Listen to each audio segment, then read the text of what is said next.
How's your sitting tonight? Yeah. disagree, okay? Ngồi phải xả cho nó kỹ, sau đó cho nó kỹ. Cái quyển hôm bữa thầy cho đó.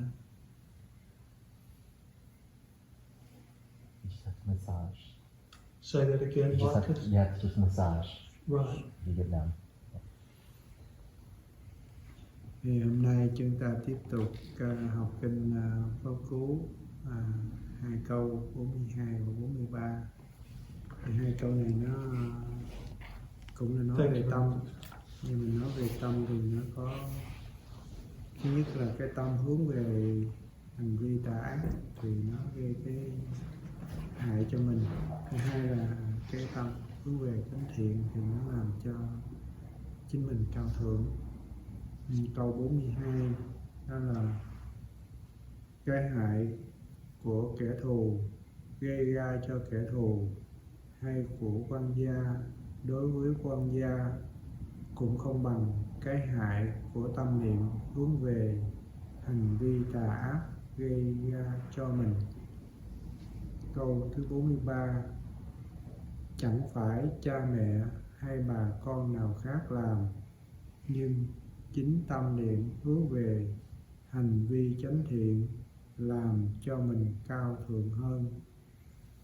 Thì câu 42, Đức Phật dạy cái hại của kẻ thù gây ra cho kẻ thù hay là của quan gia đối với quan gia cũng không bằng cái hại của tâm niệm hướng về hành vi tà ác gây ra cho mình. Thường mình sống, mình làm, thường thì mình sợ cái quả thôi, không có sợ cái nhân. Nhưng mà khi mình người tu là phải sợ cái nhân chứ không có sợ cái quả. Cái nhân là cái nguyên nhân ban đầu mình tạo nghiệp thiện hay là nghiệp ác, rồi cũng nghĩ đến cái đầu ban đầu. Cái tâm niệm mình mà hướng về cái hành vi tà ác thì cái quả thường nếu mà chúng ta tạo cái nghiệp như là đánh lộn hay là giết người hay là mình làm thân mình mất đi thì chỉ trong một đời này thôi. Nhưng mà cái tâm mình hướng về cái hành vi tà ác thì nó làm cho mình đau khổ ngay nơi hiện tại và tương lai mình cũng sẽ bị đau khổ. Cho nên khi mình tu, mình giữ cái tâm niệm mình đừng có hướng về tâm niệm xấu ác. Thì khi mình hướng cái tâm mình về những chuyện xấu ác thì mình làm rất là nhiều. Đồ nhân, địa ngục, ngạ quỷ, súc sanh, Atula mình đều tạo hết. Còn kẻ thù đối với kẻ thù hay là quan gia đối với quan gia, ta gặp nhau ta đánh hoặc là ta làm tổn hại hay ta làm mất mạng thì chỉ trong một đời này thôi. Cái tâm mình hướng về hành vi tà ác thì nó gây cho mình hiện tại mình đau khổ, tương lai mình cũng sẽ bị đau khổ. Kế nữa là chúng ta chẳng phải cha mẹ hay bà con nào khác làm cho, như là cha mẹ hay bà con nào khác làm, nhưng chính tâm niệm mình hướng về hành vi chánh thiện thì làm cho mình cao thượng hơn.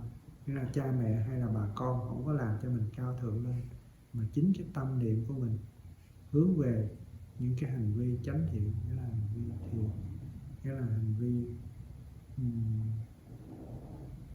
cái tâm mình nó hướng về cái điều thiện, điều tốt. Khi mình tu tâm dưỡng tánh, mình trau dồi, mình sửa, mình đừng có cái tâm mình hướng về cái điều xấu ác, mà lúc nào cái tâm mình cũng hướng về cái hành vi thiện, chân chánh, thì càng ngày cái tâm nghĩa là càng ngày mình làm cho mình càng ngày càng cao thượng hơn lên. Nghĩa là mình đi, nghĩa là mình muốn làm việc gì thì cái tâm mình là cái chính, hướng về cái điều thiện, điều tốt. Tuy là nó chưa có tốt một cách nó trọn vẹn, nhưng khi tâm mình đã hướng về điều thiện, điều tốt thì từ cái thân, miệng và ý, từ ý, miệng và cái thân mình sẽ làm những cái điều thiện. Mà khi mình đã làm điều thiện thì mình sẽ được an lạc, được hay, không có bị những cái đau khổ hay là cái vợ xấu. Cho nên câu 42 và 43 này Đức Phật dạy tu phải biết cái sợ cái nhân ác nhân xấu, chứ mình không có sợ cái quả đến. Cho nên khi mình tu phải biết chọn cái nhân tốt, cái nhân thiện mình làm, và mình đừng có tạo cái nhân ác. Cái thứ hai nữa là mình muốn cao thượng thì cha mẹ hay bà con không có tạo cho mình được, mà chính cái tâm niệm mình hướng về cái điều thiện, điều tốt, điều chánh thiện thì đưa cho mình trở thành con người cao thượng. Mong đại chúng cố gắng làm chủ tâm mình, hướng về cái điều thiện, điều tốt, và luôn luôn lúc nào cũng trau dồi tu tập, làm chủ cái tâm mình, không có cho nó hướng về điều ác, mà lúc nào cũng hướng về điều thiện, để mình càng ngày làm chủ mình, làm cho mình cao thượng hơn. Nam mô Phật Bổn Sư Cao. Okay, continue on with the Dhammapada, verse 42 and 43, talking about the mind. Continue talking about mind. The verse 42 is, an ill-disposed mind is the greatest enemy. So the verse says, whatever harm a foe may do to a foe, or a hater to a hater, yet an ill-directed mind can do oneself far greater harm. That's the 42. 43 talks about a well-directed mind is far greater than even a mother or a father. But what neither mother nor father nor any other relative can do, a well-directed mind does, and thereby elevates one. So the first one we'll talk about ill-disposed mind. Here it says that whatever the foe can do to a foe or a hater to a hater, yet the ill-directed mind can do oneself far greater harm. So what that means is everything starts with the mind, right? Your action, your speech, all comes after what is in your mind first. So that's why you have to know the mind and direct the mind properly, so you don't have a ill will in the mind. Here they compare to what the consequences in terms of having an ill-directed mind versus having a foe. If somebody does something to you, even kill you, right? So the worst harm that can be done is you die, just one lifetime. But the mind, the chitta, ill will, can have consequences beyond the one life. It can continue to other lifetime. So that's why having ill will take you on the path farther away from enlightenment, nirvana. So that's why having ill will can have much worse consequences in terms of moving towards enlightenment, toward non-suffering. A well-directed mind is far greater than even a mother or a father. Here, so they talk about what a well-directed mind, what is the benefit of that, right? The benefit of it is that a well-directed mind, well, a father or mother or your relative, they can do, let's say they can do a lot for you, right? They can do, but it's only for this lifetime. You know, they can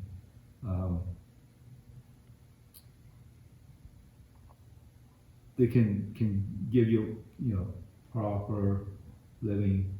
They can teach you about the world. You can benefit from that, but they can't control your mind. They can't.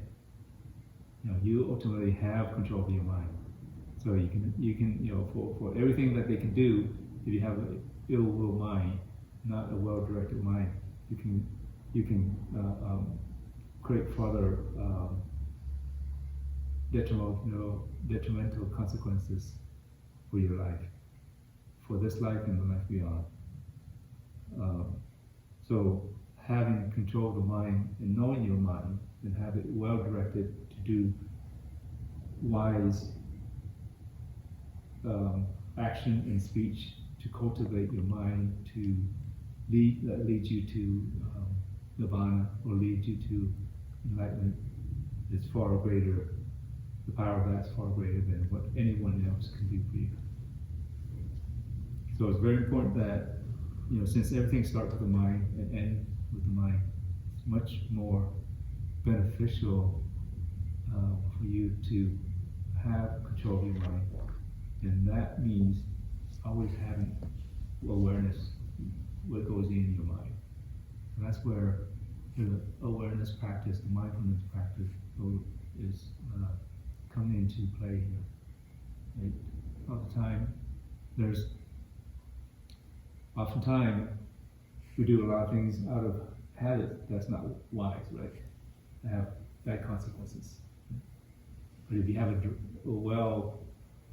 if you're aware of your mind and have mindfulness of your awareness of the mind, then you can stop it there, rather than allow it to manifest into an action or a speech that creates harm for you and others.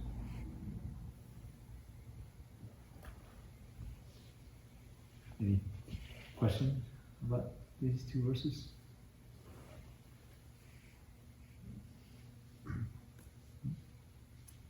Any comment? Well, maybe you could ask Thay. Does not a lot of our mind come from what our parents teach us?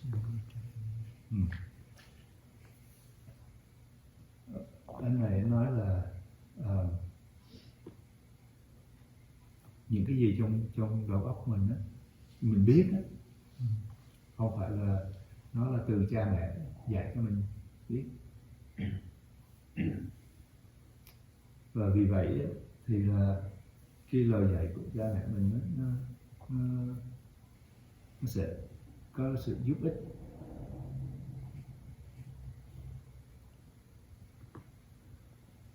trong cái sự tu tập của mình.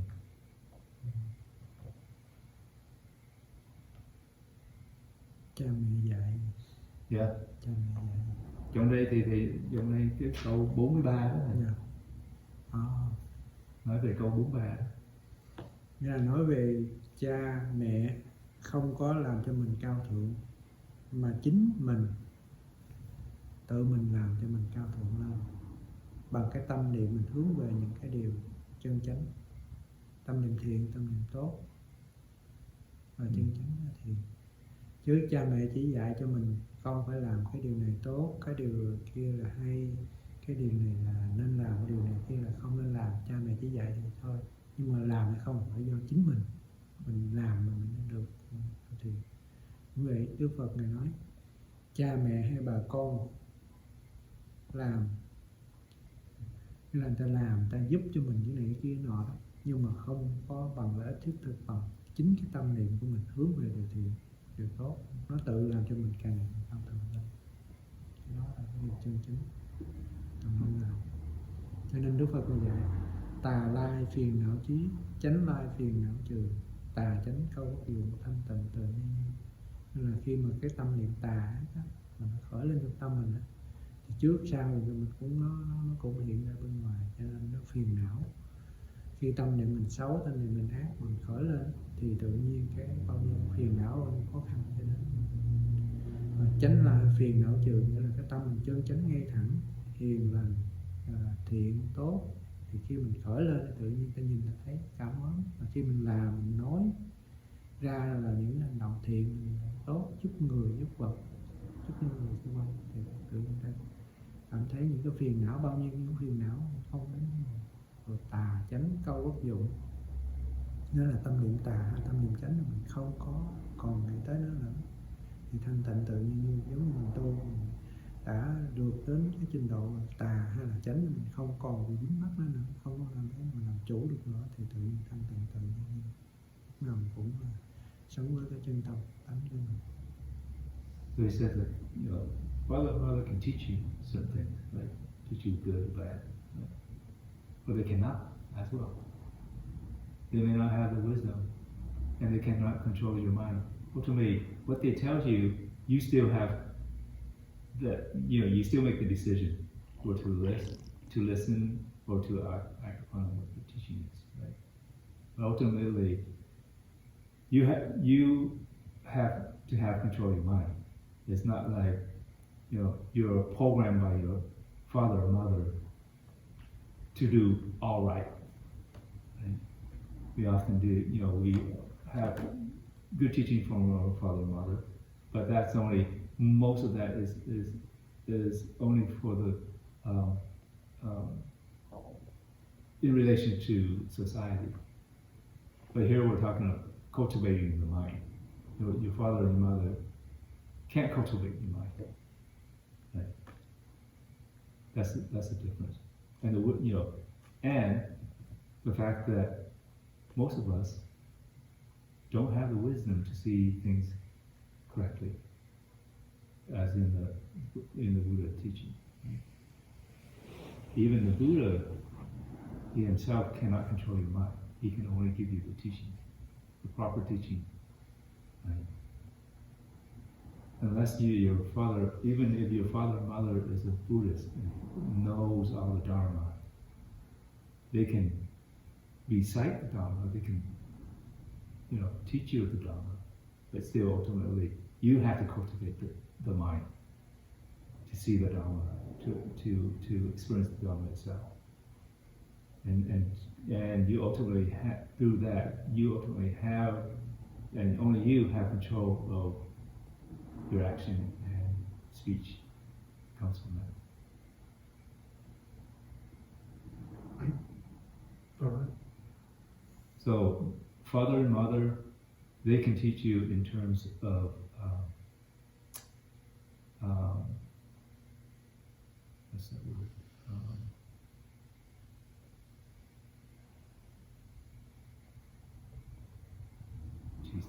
Ethics, morality. Ethics and morality only. Yes.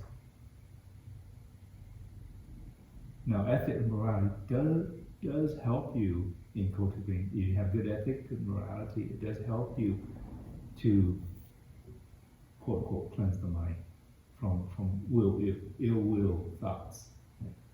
But that's as far.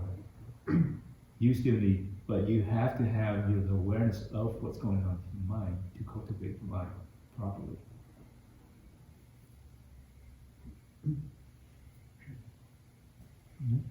What is the meaning of the light around the picture of the Buddha's head?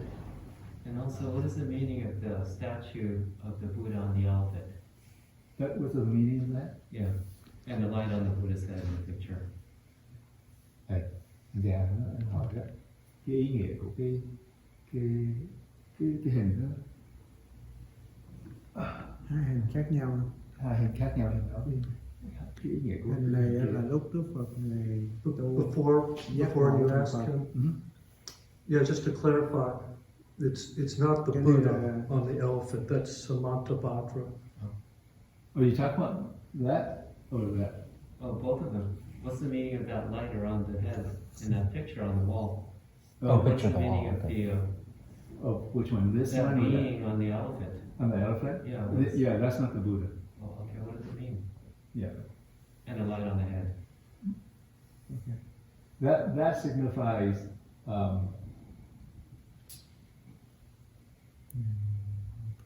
Compassion. compassion. Yeah. And it also signifies wisdom. Because the elephant is supposed to be a white elephant. So in India, a white elephant is signifying wisdom. And typically, I don't know if you can see it, but the elephant has 6 tusks. The 6 tusks signify your 6 senses. Through your 6 senses, and through mindfulness, and through the teaching, you cultivate wisdom by seeing things correctly.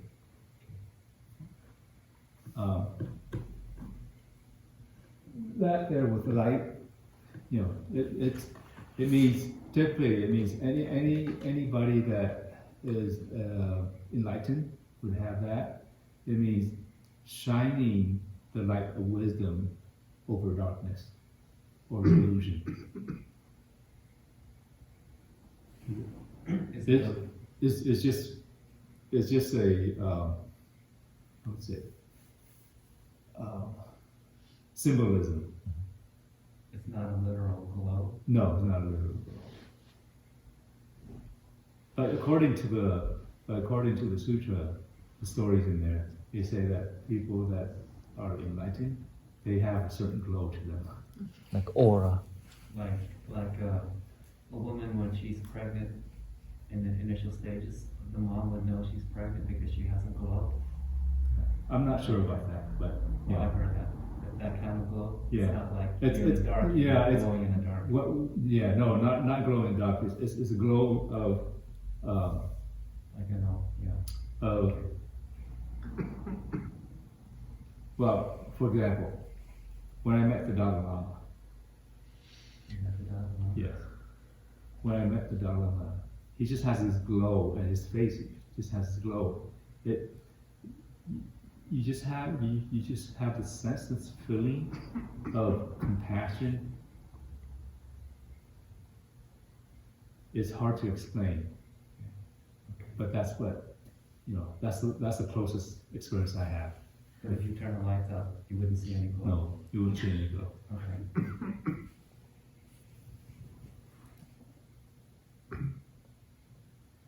And then why is it on his head? Yeah. Right? Because the thinking mind, the wisdom is here, right? Not anywhere else. They signify wisdom.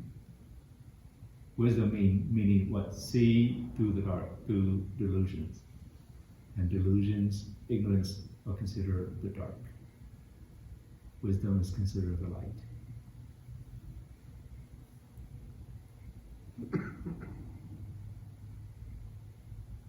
Anything else? Any question about anything? I have a question. Yes.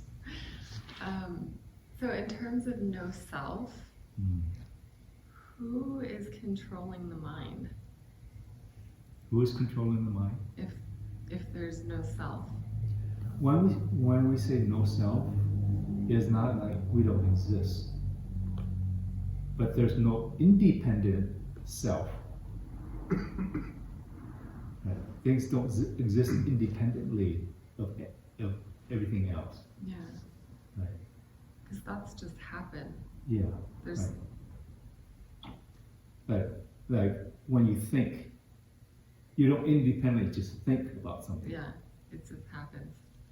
Right? You think because of the conditions around you that cause you to have consciousness about something, and you project a thought. Right? Does that make sense?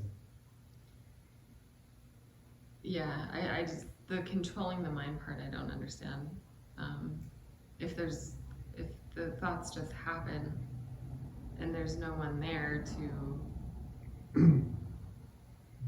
there's not a separate entity to like so that I don't understand that.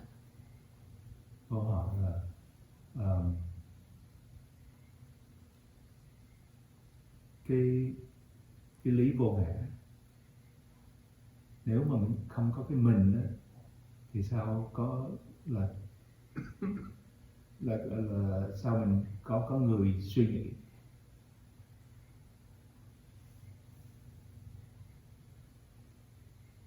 Cái suy nghĩ nó từ đâu ra?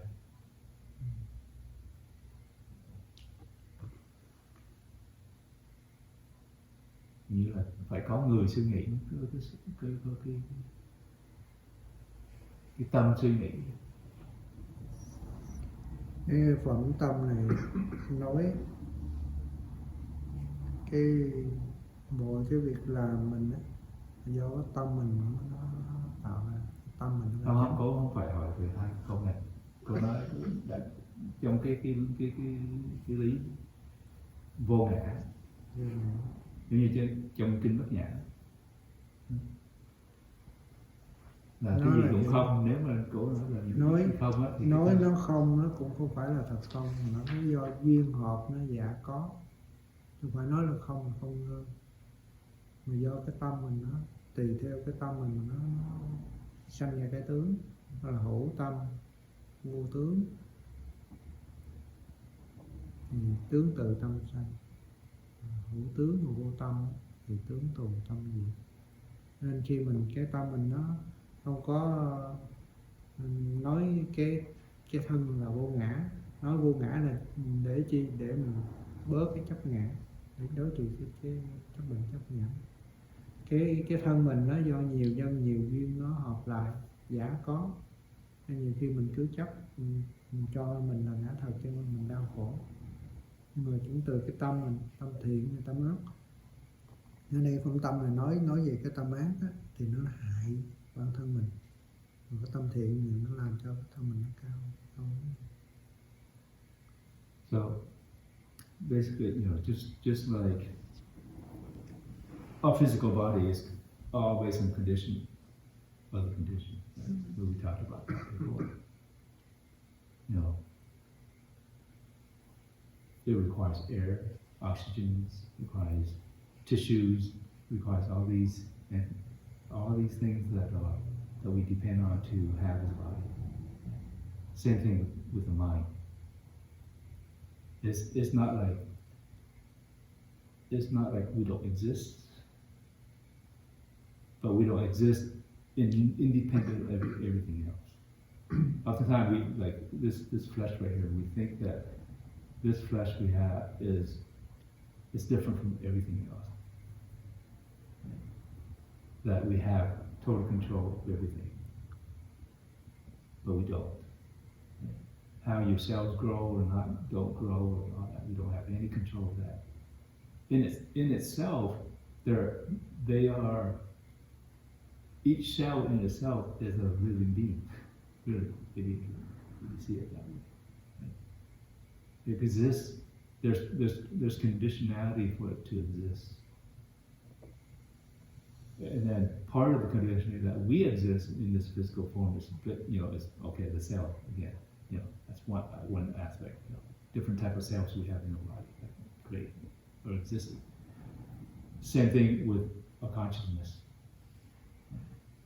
Let's say if we didn't have a brain, then most likely we wouldn't have consciousness. But what is in that brain? There's many things. It's not just a solid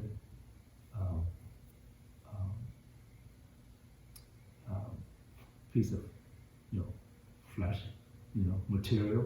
It's not just that. There's energy. When we think, is energy moving from one neuron to another, creates pathway. And within that itself, we don't have control of that. Right?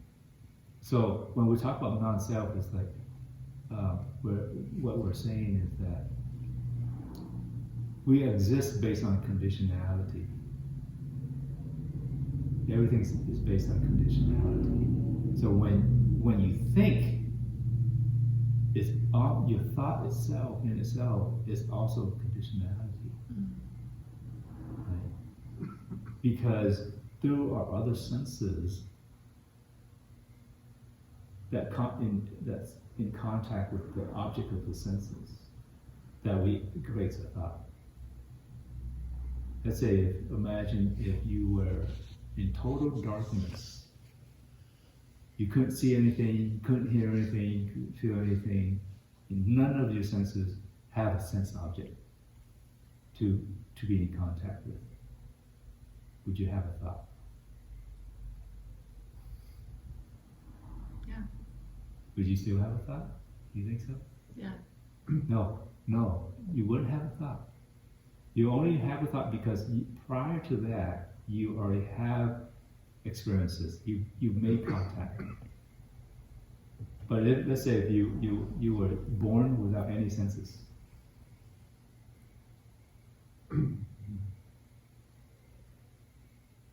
There would be a thought to be created. Your brain function, but you have no senses. Yes. Well, I would say we really don't know, we really don't know, And then I wanted to see if you could ask another question to Thay. Does non-self mostly mean no permanent self, basically? Right. Non-self also means there's no permanent self. Always changing. The thoughts are always changing. There's no concreteness in self.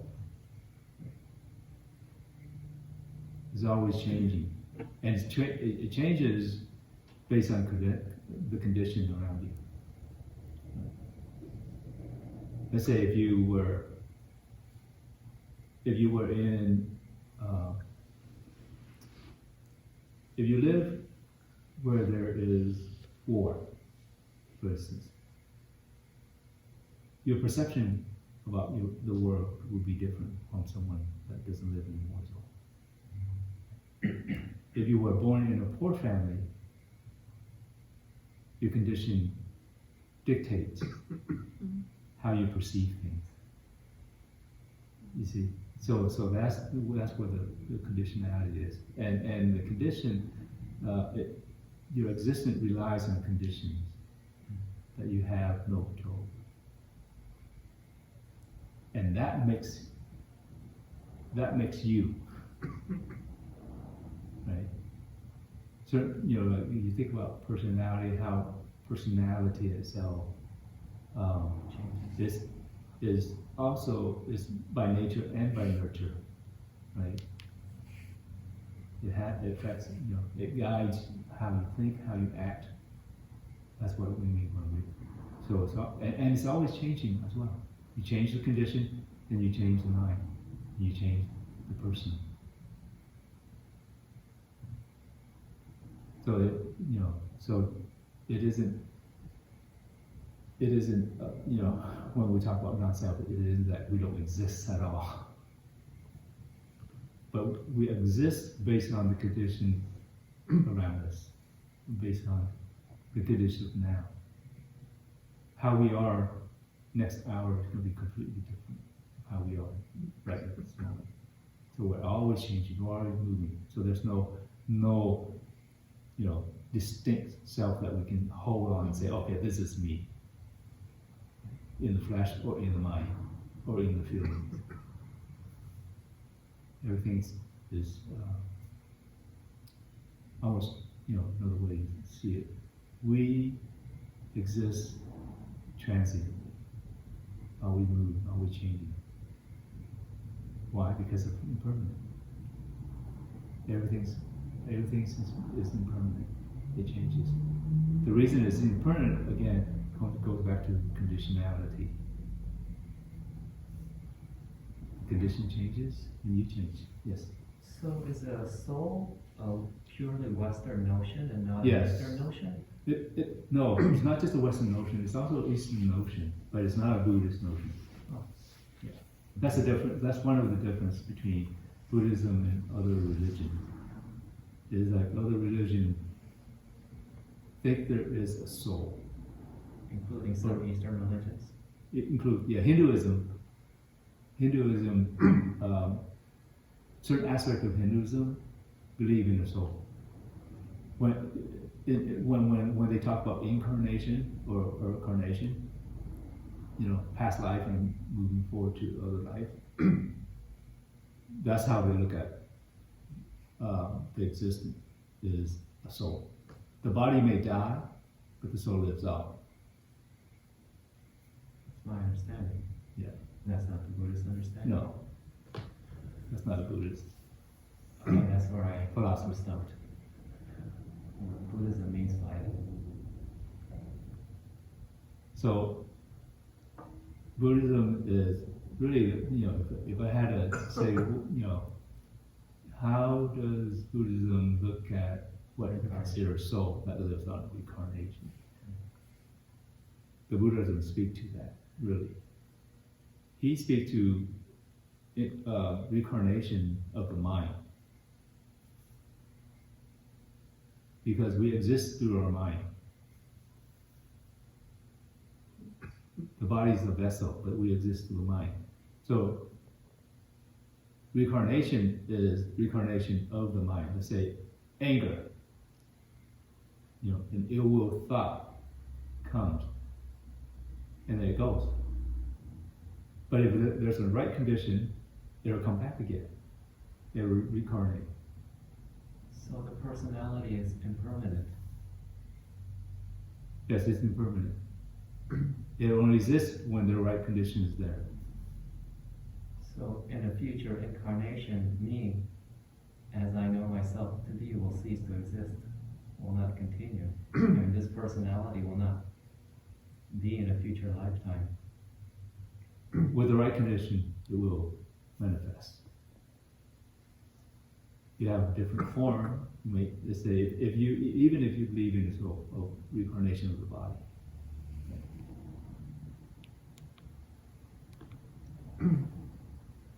You could be a different kind of animal, Joseph. A fly on a Pizza Hut.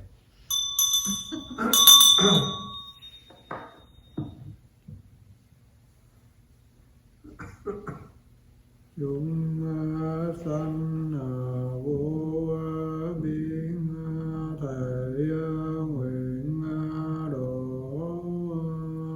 phiền não vô tận thể nguyện đoạn pháp môn vô lượng thể nguyện học Phật đạo vô thượng thể nguyện.